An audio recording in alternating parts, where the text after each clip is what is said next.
Hi everyone, it's Amy and welcome back. Today we are going to discuss everything you need to know about resin safety.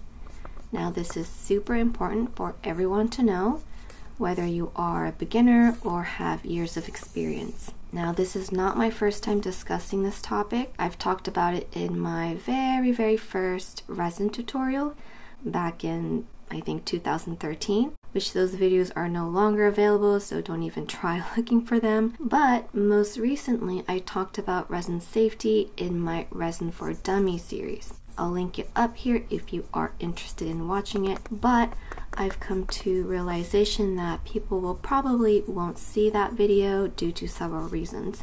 So I'm making a separate dedicated video on this topic, hopefully making it easier for people to find it and be informed. So if you didn't know, resin is a chemical. The two parts, resin and the hardener, need to be mixed together in order for the chemical reaction to occur, for the resin to cure into a solid state. It is deemed a hazardous material, and like any other hazardous material in the US, I don't know about other countries, but in the US, manufacturers must have the SDS info available to the public. So what is SDS? It stands for Safety Data Sheet. Basically, you will find everything you need to know about the resin and the hardener you are using, including the chemical composition, the safety precautions such as what PPEs to wear. By the way, PPE stands for Personal Protective Equipment, and also first aid care is included. So it's a very important piece of information for you to fully understand the chemicals you are using. So I highly recommend getting hold of it. Usually manufacturers have them listed on their website. If not, you might need to contact them.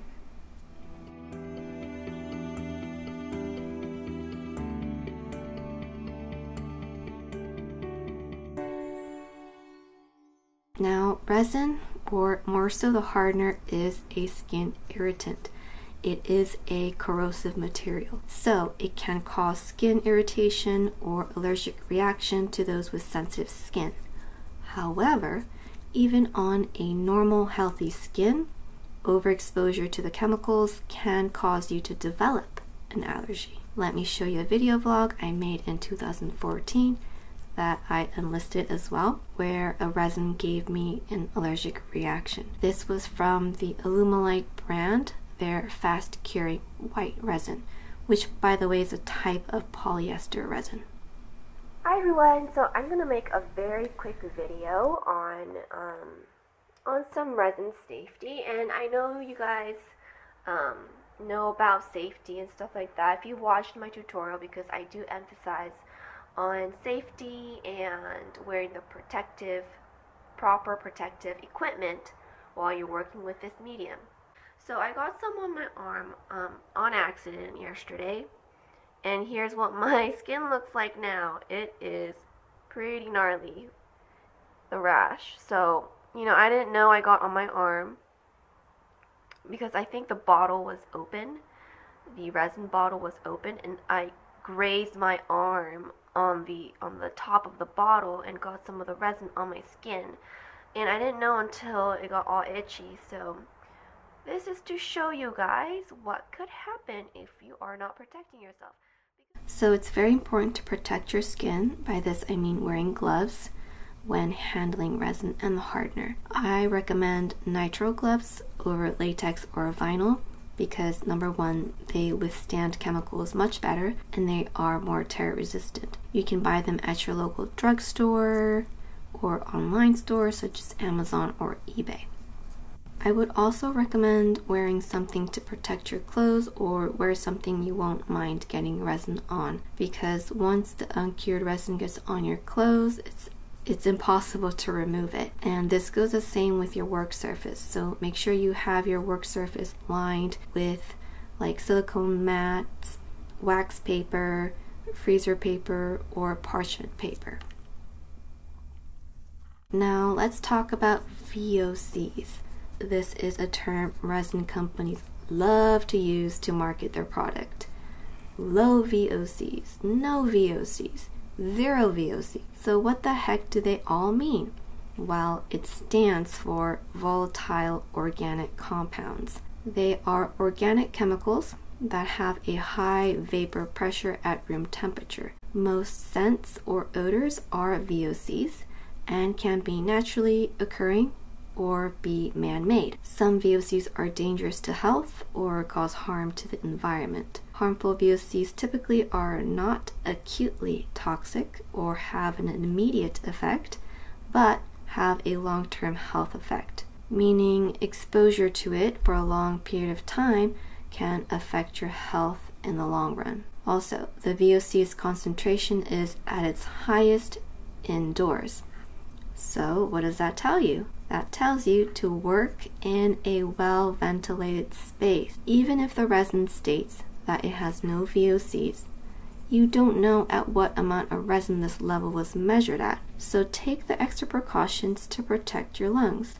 I work in a small room, so whenever I work with resin, I have the windows open and have this window fan running. It has a reverse flow function, so the air inside gets pulled out. I have the fan running until the resin cures to a semi-solid state.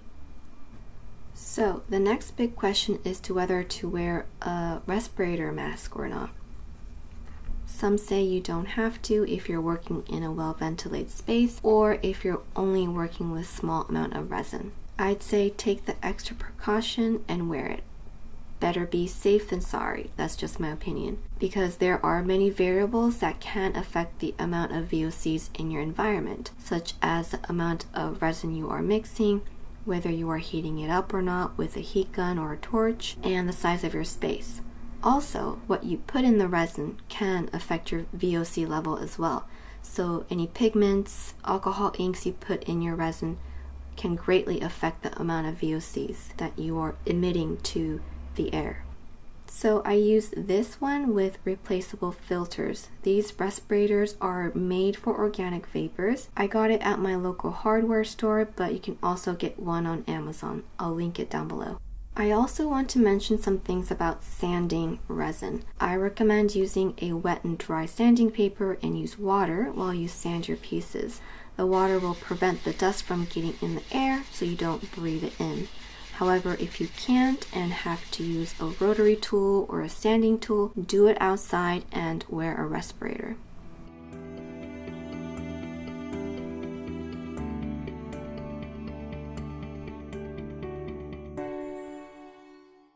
Now let's talk about how to dispose leftover resin and hardener. Never, ever, ever pour them down the drain, ever. The best way to dispose them is pour out as much of the content from the bottles. Warm up the bottles if you need to. This will allow the parts to flow out of the bottles easier. Measure the proper amount and mix the two parts together and let it cure. Then dispose the cured resin along with your normal waste. So that's it. That's everything you need to know about resin safety. Let me know if you have further questions. I hope you found this helpful. If you did, give me a thumbs up and don't forget to subscribe if you haven't. Thanks for tuning in, and I'll see you guys in my next video. Bye!